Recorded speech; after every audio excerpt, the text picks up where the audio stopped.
नमस्ते दोस्तों। एक बार गणेश जी एक छोटे बालक के रूप में चिमटे में चावल और चमचे में दूध लेकर निकले।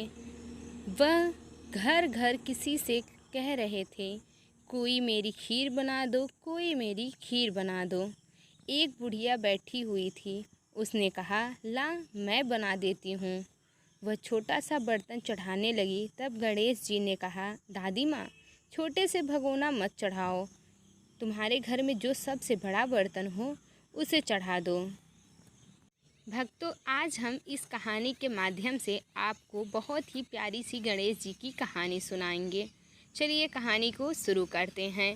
बुढ़िया ने वही बर्तन चढ़ा दिया। वह देखती रह गई कि वह थोड़ा सा चावल उस बड़े बर्तन में डालते ही वह बर्तन पूरा भर गया।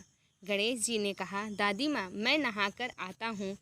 खीर तैयार हो गई तो बुढ़िया के पोते पोती खीर खाने के लिए रोने लगे। बुढ़िया ने कहा, गणेश जी तेरे भोग लगाना, कहकर चूल्हे में थोड़ी सी खीर डाल दी और कटोरी भर भर कर बच्चों को दे दी।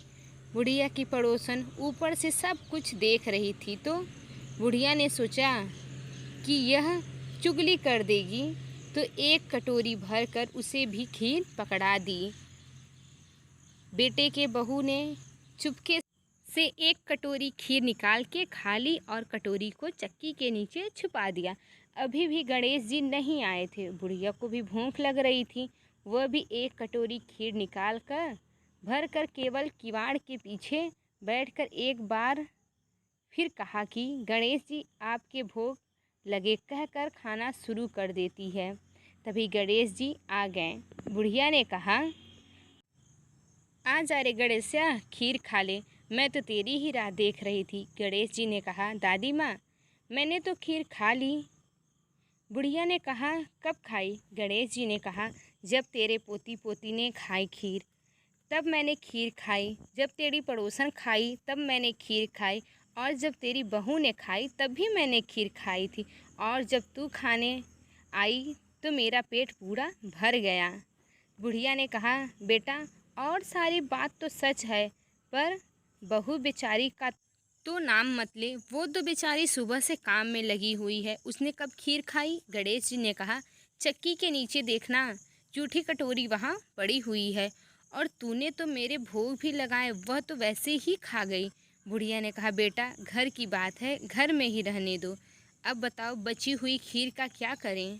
गणेश जी ने कहा, नगरी जी जिमा दो, यानी कि पूरे खीर को पूरे नगर में बंटवा दो। बुढ़िया ने पूरी खीर को पूरे नगर में बंटवा दिया। फिर भी पूरा बर्तन भरा का भरा रह गया।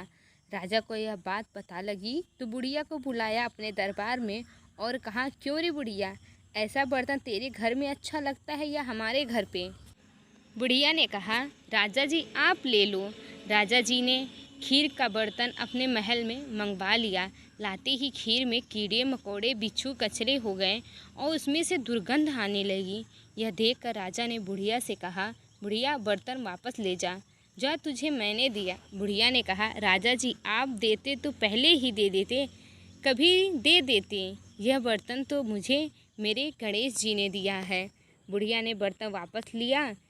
बर्तन वापस लेते ही वह सुगंधित हो गया और बुढ़िया घर आई तो गणेश जी से कहती है, गणेश जी अब मैं इस खीर का क्या करूं? तो गणेश जी उससे कहते हैं कि अपने झोपड़े के कोने में एक गड्ढा खोदो और खीर को उसी में गाड़ दो। सुबह उठकर उसी गड्ढे को खोदोगे तो तुम्हें तो सुबह 2 चर मिलेंगे, यानी कि सोने की मुद्रा मिलेगी। यह कहते हुए गणेश जी वहाँ से अंतर्ध्यान हो गए और जाते जाते उसके झोपड़ी में एक लात मार के गए। लात मारते ही वह झोपड़ी महल में बदल जाती है। सुबह होते ही बुढ़िया के बहू ने फावड़े लेकर पूरे घर को खोद दिया, लेकिन कुछ भी नहीं मिला। बहू ने कहा, सासू जी, थारो गणेश जी तो झूठे हैं। सासू ने कहा, बहू, मारो गणेश झूठे नहीं हैं, ला मैं देखती हूँ। वह सुई लेकर खोजने लगी तो टन टन करते 2 धन के चरे निकल आए। बहू ने कहा, सासू जी, गणेश जी तो सच्चो ही हैं। बुढ़िया ने कहा, गणेश जी तो भावनाओं के भूखे हैं। हे गणेश जी, जैसे आपने इस बुढ़िया को दिया वैसे सबको देना। विनायक जी की कहानी कहने वाले हुंकार भरने वाले और आसपास के सुनने वाले सबको देना। यह थी गणेश जी की खीर की कहानी। अगर कहानी आपको अच्छी लगी हो तो हमारे चैनल को लाइक, सब्सक्राइब, शेयर ज़रूर करिएगा।